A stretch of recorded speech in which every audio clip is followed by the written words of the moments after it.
My in-laws took my baby. That was the first thing I said when my neighbor found me crying on the curb outside my house. Not hello, not help me, just that. Before we continue, please hit the like button, subscribe to the channel, and turn on the notification bell for updates. And the look on his face? I still remember it. Daniel Ruiz was 61, retired, the kind of neighbor who noticed everything but never got involved unless he had to. He'd lived across from me for 3 years, and in all that time, I had never seen him look scared. But when I looked up at him through tears and said, "They took Oliver," he actually stopped walking. He just stared at me for a second and said, "Who took Oliver?" "My in-laws." Even now, saying it out loud sounds unreal, like something that happens in a nightmare, or in one of those headlines you scroll past and think, that can't be the full story. But it was my story. And at that moment, I was sitting barefoot on the curb in pajama pants, mascara all over my face, with my front door half open behind me and my baby's nursery empty. Have you ever been so shocked that your brain starts moving slower than the world around you? That's what it felt like. Like everything had already happened, and I was still trying to catch up. My name is Mara Bennett. I'm 29. My son Oliver was 6 months old, and less than an hour before I ended up outside, I thought I was just having another awful day as a tired new mom. Exhausted, raw, stretched so thin I barely recognized myself. But I did not think, ever, that my husband's parents would walk into my house, take my baby, and tell me I had to earn him back. Yes, those were Linda's exact words. She had stood in my kitchen, calm as ever, while I begged her not to do this. Gary stood by the door like a wall. And my husband, Evan, he wouldn't even look me in the eye. Daniel crouched down in front of me and asked the question that should have been simple. "Did you let them take him?" And that was the problem. That was the trap. Because I had said no. Repeatedly. I had cried. I had followed them to the car. I had begged Evan to stop them. But Linda had made it sound like if I fought too hard, if I called the police, if I made a scene, it would only prove what she already believed. That I was unstable, emotional, unfit. Then Daniel looked past me toward the street. His whole expression changed. A dark SUV was turning back into my driveway. The SUV door slammed, and my whole body locked up. For one wild second, I thought they were back to take something else.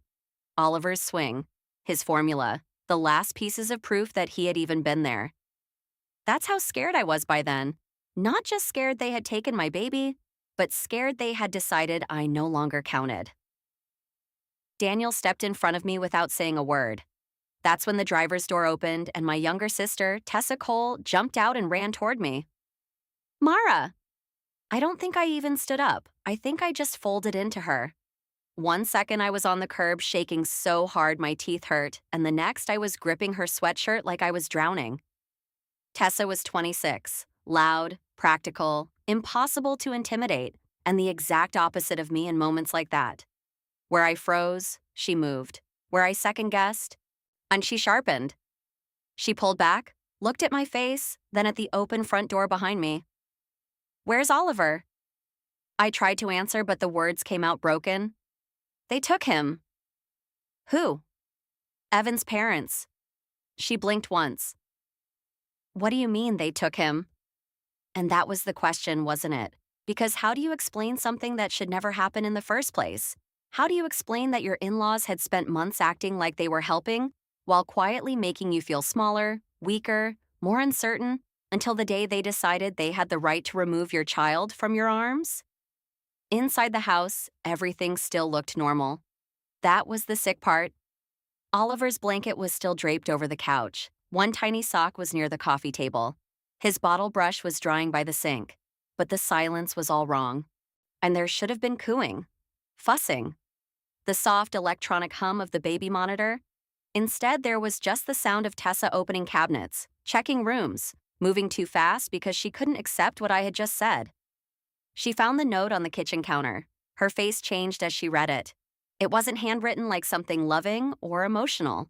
It was written like instructions, like a correction notice.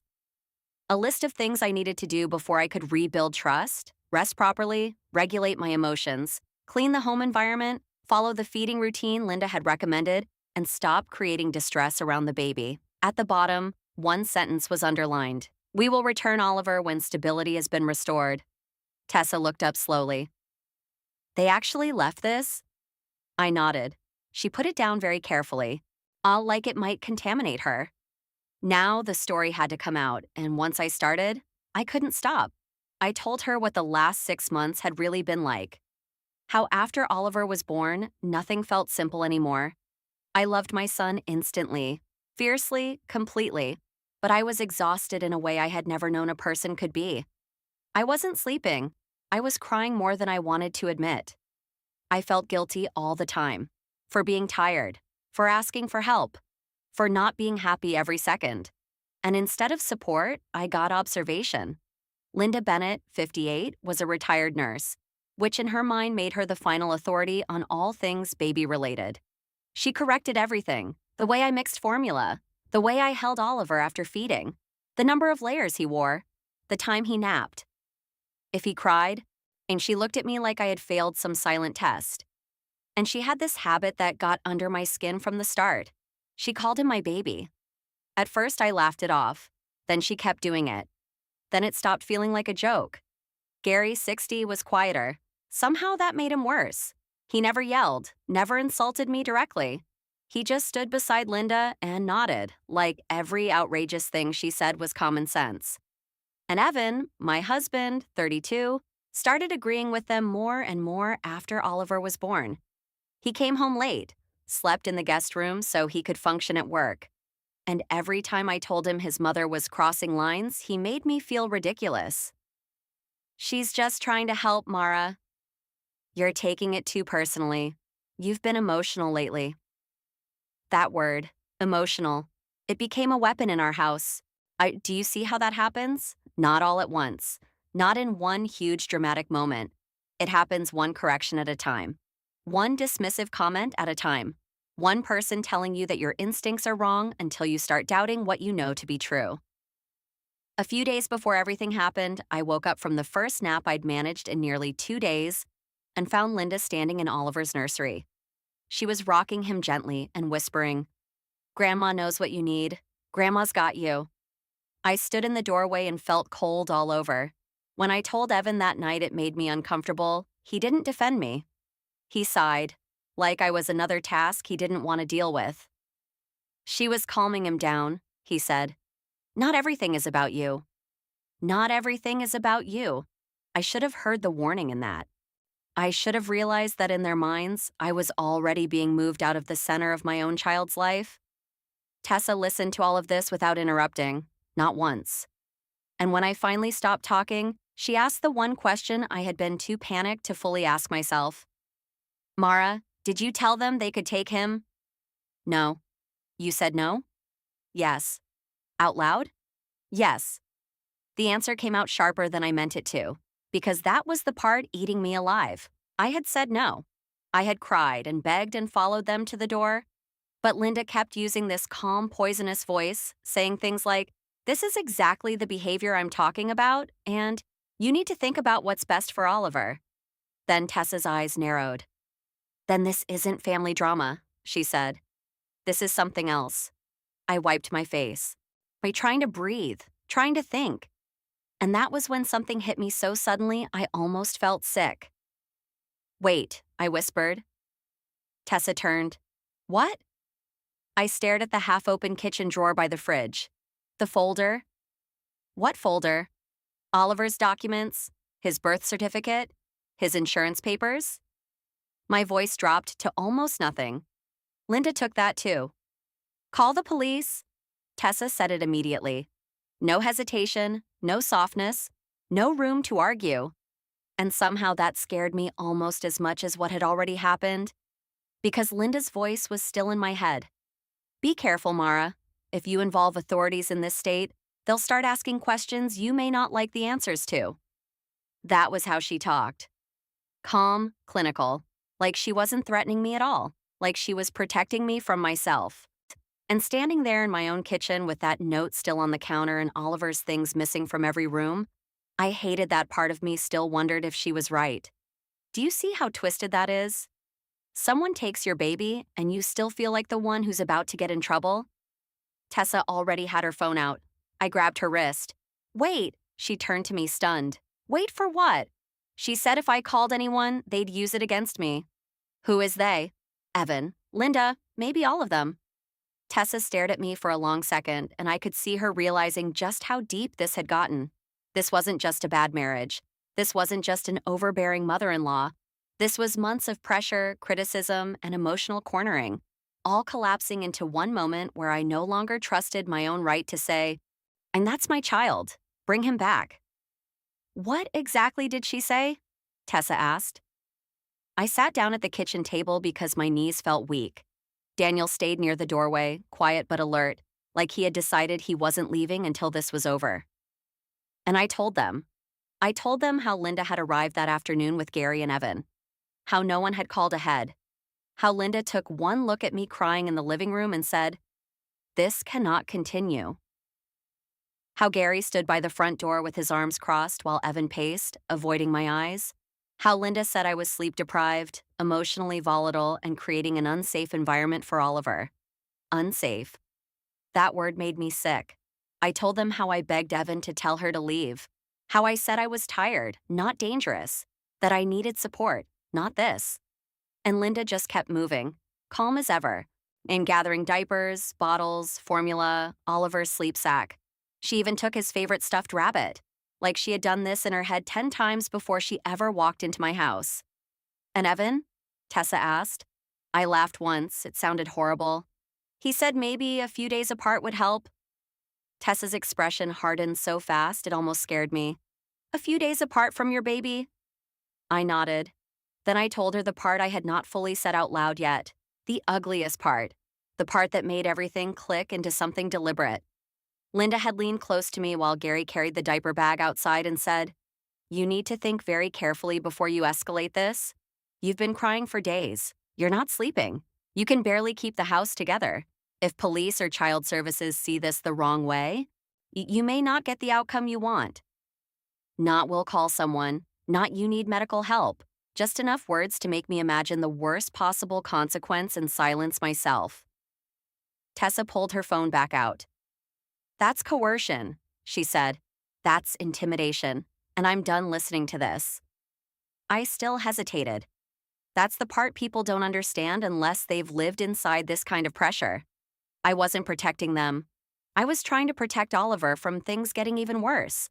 I was trying to calculate whether making a move would somehow prove Linda right, whether one panicked call would become evidence that I was unstable. But then Tessa asked me a question so simple it cut right through all of it. "Mara, did you want your son to leave this house?" "No." "Did you agree to it?" "No." "Then we call." And she did. The police dispatcher was calm, almost painfully calm. Tessa handed me the phone when they asked for the mother. My hand was shaking so badly I had to put it on speaker. I expected to be doubted immediately. I expected that moment where someone's tone shifts and you can hear judgment forming on the other end. It didn't happen. The dispatcher asked clear questions, direct questions. "How old is the child?" 6 months. "Who took him?" "My husband and his parents."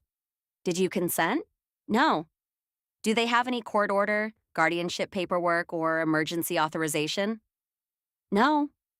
That last answer seemed to matter. A lot. By the time the officers arrived, something inside me had started changing. Not fully, not enough, but a crack had opened in the version of reality Linda had forced on me. And because the officers did not look at me like I was hysterical. They looked at the note. They listened to Daniel confirm what he saw. They asked where Evan and his parents might have gone. And one of them said, very plainly, "Ma'am, if your child was taken without consent and without legal authority, that is serious." Serious. Not emotional, not messy, not a misunderstanding. Serious. But then the next wave hit. While one officer took my statement, my phone started exploding with notifications. Texts, missed calls, family group chat messages. And every single one made my stomach drop further. Evan's cousin wrote, "What is going on?" His aunt wrote, "Linda says everyone is trying to keep the baby safe. Please don't make this uglier." Then I saw the message that turned my blood cold. So Linda had already posted in the family group chat, "Please pray for baby Oliver. Hard choices had to be made today for his well-being." We are focused on protecting him during a very difficult situation. No names, no specifics. Just enough to make me the villain without saying it outright. I showed the officer. He read it, expression unreadable, then asked for Evan's number. They called him on speaker. I will never forget hearing my husband answer like he was in the middle of an ordinary afternoon. Hello. This is Officer Reynolds with County Police. We're responding to a report involving your child. Can you confirm Oliver's location? There was a pause. Then Evan said, cool as ice. Oliver is with family. He's safe. The officer asked, did the child's mother consent to his removal? Another pause. Then Evan said something that made the room go still. Mara needs to calm down before this gets uglier. Not she's upset. Not there's been a misunderstanding. Before this gets uglier. Like he already knew exactly what this was. The officer asked for the address. Evan refused, said he wanted legal advice first, said emotions were high, said they were acting in Oliver's best interests. And in that moment, the last tiny part of me still hoping this was Linda acting alone, disappeared. Evan was in it, not dragged into it, not manipulated into silence. In it. Then Officer Reynolds muted the call, looked at his partner, and asked another question I didn't understand at first. Can we confirm whether anything was filed today? Filed. I stared at him. Filed. He looked back at me, and then his tone changed in a way that made my pulse start pounding all over again. Ma'am, your husband may have already submitted something to the court this morning. Your husband may have already submitted something to the court this morning. That sentence hit harder than everything else. Harder than the note on my kitchen counter. Harder than hearing Evan refuse to say where Oliver was.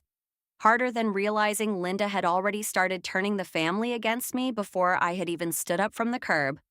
Because that meant this wasn't chaos. It was a plan. I remember staring at Officer Reynolds and feeling like the room had tilted. What do you mean, filed something? He didn't speculate. He just said they were checking whether Evan had filed any kind of emergency petition related to custody or child welfare. Not a decision. Not an order, just paperwork. But even hearing that much made my chest tighten, because suddenly the last 6 months looked different. The comments, the criticism, the constant watching. The way Linda always seemed to notice every dirty bottle, every basket of unfolded laundry. Every time I cried, every time I said I was overwhelmed. What if they weren't just judging me? What if they were documenting me? Have you ever had one realization reframe an entire season of your life in a single second? That's what this was. Every moment I had felt embarrassed or exposed in my own house now looked like something collected. Saved? Filed away. I sat down because I couldn't stay standing anymore. Tessa crouched in front of me. Look at me. I did. Breathe. I tried. You do not spiral right now, she said. You think? What do we have? That question snapped me back just enough to function. Not feel better. Function. What did we have? At first, all I could think about was what they had. My tears, my exhaustion, the messy kitchen, the nights I texted Evan that I felt like I was failing, the times I begged for sleep, for help, for one uninterrupted shower. Those things had felt private, human. But in their hands, I suddenly saw how they could be twisted into a portrait of someone unsafe. Then Officer Reynolds got a response. Evan had filed an emergency petition that morning, expressing concern about my mental fitness as a mother. There it was. The phrase landed like ice water. Mental fitness. Not because a doctor had evaluated me. Not because Oliver had been harmed. Not because there was any actual emergency, but because I had been crying. Because I was exhausted. Because I had admitted I was struggling and trusted the wrong people with that truth. The officer clarified immediately that a filing was not the same thing as permission. No judge had granted custody. No emergency order had been approved authorizing Oliver's removal. That mattered. A lot. But I barely heard him at first because my brain was already racing through all the things Evan and Linda could have submitted with it. Texts, photos, notes.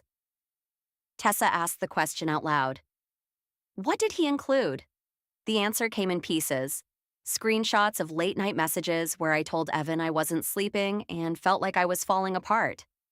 A photo of me asleep on the couch with Oliver's bassinet nearby, pictures of dishes in the sink and laundry stacked on a chair, things that, taken honestly, I looked like a tired new mother in a hard season. Things that, taken maliciously, could be arranged into something ugly. It should have broken me. Instead, something strange happened. I got angry. Not loud, dramatic anger. Colder than that, cleaner, because suddenly I could see it. They had not stepped in to help when I asked. They had not encouraged therapy, or rest, or boundaries, or support on my terms. They had let me drown just enough to call it evidence. They had built a case around my vulnerability and called it concern. And once I saw that, I could also see the weakness in it, because there were things they could not edit. I stood up. The pediatric records. Tessa looked at me. What?